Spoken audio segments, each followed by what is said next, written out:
It's Players Championship week down in Ponte Vedra Beach, Florida, by Jacksonville. Shout out my guys. That's right, Fire Balky. TPC Sawgrass. Some would call a fifth major. I know there's some, a lot of live PGA, who is playing, who isn't playing, but there's still a lot of firepower at this course, including your guy right here. Starting off with the animation, no big deal. Now, I don't really know what this animation does. I feel like I don't really hit it any further. It's just the timing, and it makes you feel cool. So it doesn't really matter unless you hit the fairway, but we, of course, did. Coming off a disappointing second place last week, but we're moving on from that. We're coming out here. We're firing at greens. Leave ourselves with no gimme by any means, but the putter was picking up heat last week, and it continued to stay hot. Got a birdie there, and we come firing right back, right to the fairway. Not wasting any time. Feel confident going into this. Because this is a par 5, so, and it's actually reachable in 2, which, like I said before, we don't really have that opportunity very many times, so we need to take advantage of that. Which is what we did. I mean, we do have like a 80-foot putt here for eagle, but like I said, we feel good. We feel comfortable putting this week, and we didn't make very many putts, but as you'll see, we didn't miss putts terribly or do stupid putts like we shouldn't have. So that birdie, and then right to a par 3, which is, that's our favorite. You know what I mean?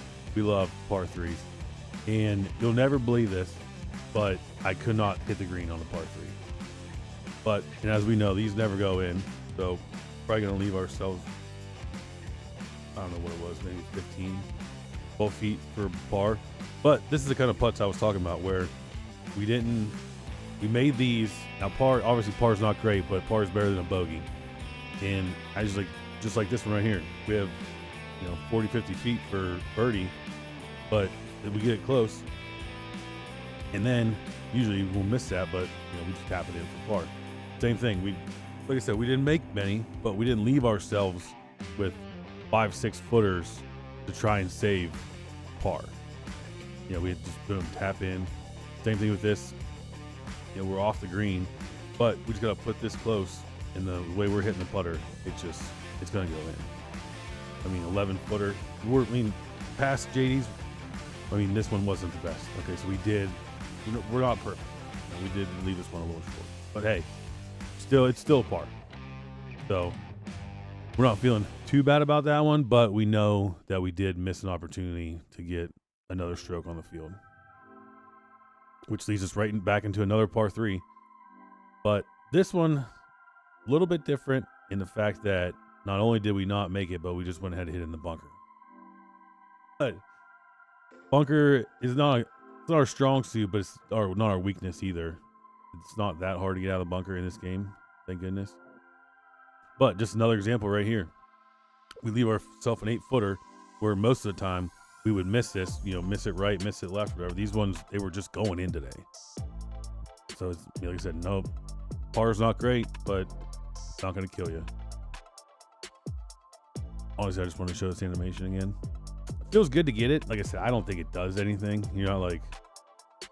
I'm not flying this thing like 300 yards in the air. I'm still, hitting it, like 270, 280. Yeah, rolling it. It's also, this par 5 is a real bitch. These trees, I probably should learn how to shape the ball. Maybe I can get around them. But if you don't have a shot, you're going to leave yourself above the pin, which is not great.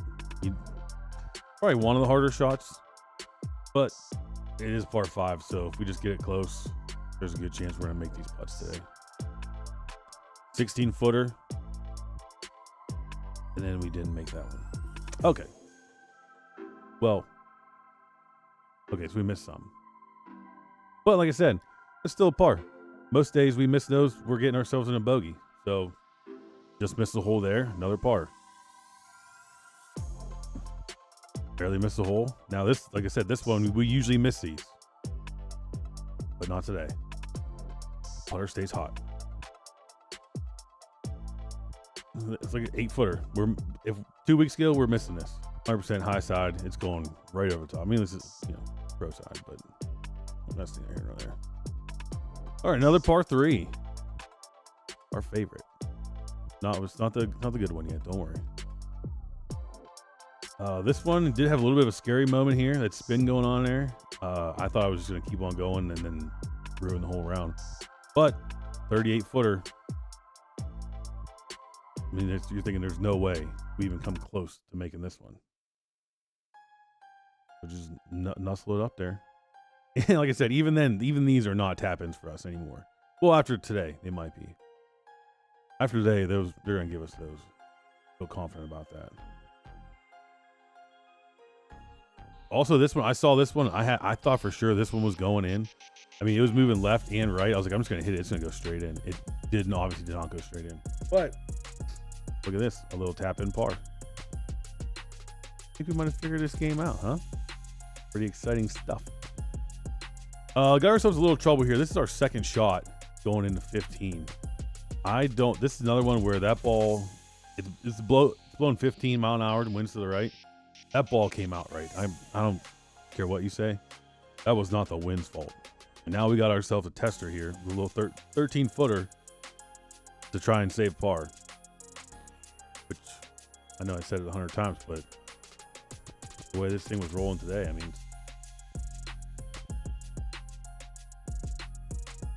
this is on 16. This is actually a birdie putt. It's par 5.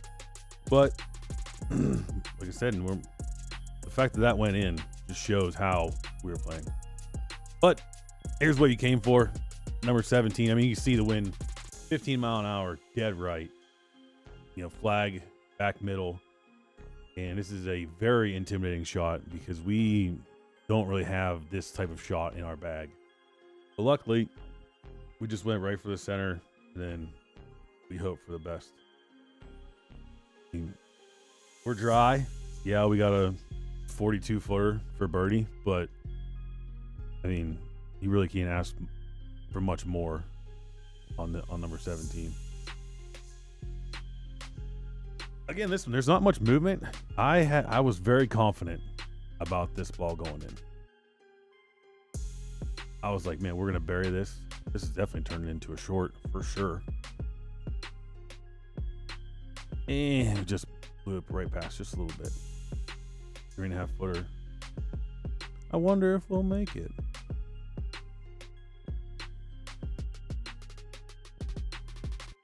Of course we did. Then 18, pretty boring stuff. Just birdie putt. Not 30-footer, but like I said, the way we were putting this today, I mean, just guaranteed par. All right, 3 under for the day. Obviously, we have a lot of work to do. All right, so the past five winners: 17, 13, 14, 16, 18.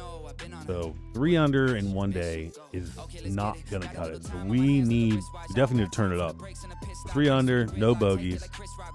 Now the bad news is I lost all the footage for rounds 2, 3, and 4. You blew it!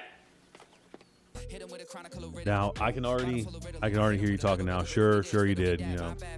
Especially once you see my scorecard. I went from 3 under the first day, but I'll show you. This is so when I went to go load in rounds 2, 3, and 4 in the editing software. This is what I got. This is it for round 1 or round 2.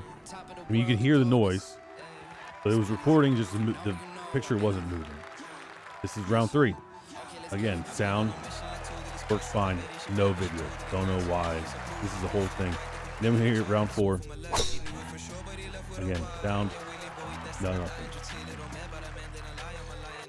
I know you're not gonna believe me, but here's the scorecard. So here's that. And like I said, I know it seems unrealistic, but I mean, here's my scorecard at least. You see here, round 1 is 3 under, followed up with 14 under, 6 under, and then 11 under.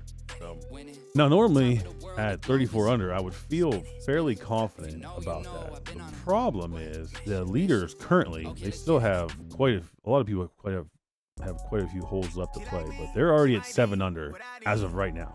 And there's a chance they could get 8, 9 under, no problem. Yes, that's it. Yeah, I still want Trent Baalke fired. He messed up that Calvin Ridley deal, and still no Josh Allen signing. But hey, until next time. Too wavy, I can tell they wanna get like me. Yeah, I'm vibey.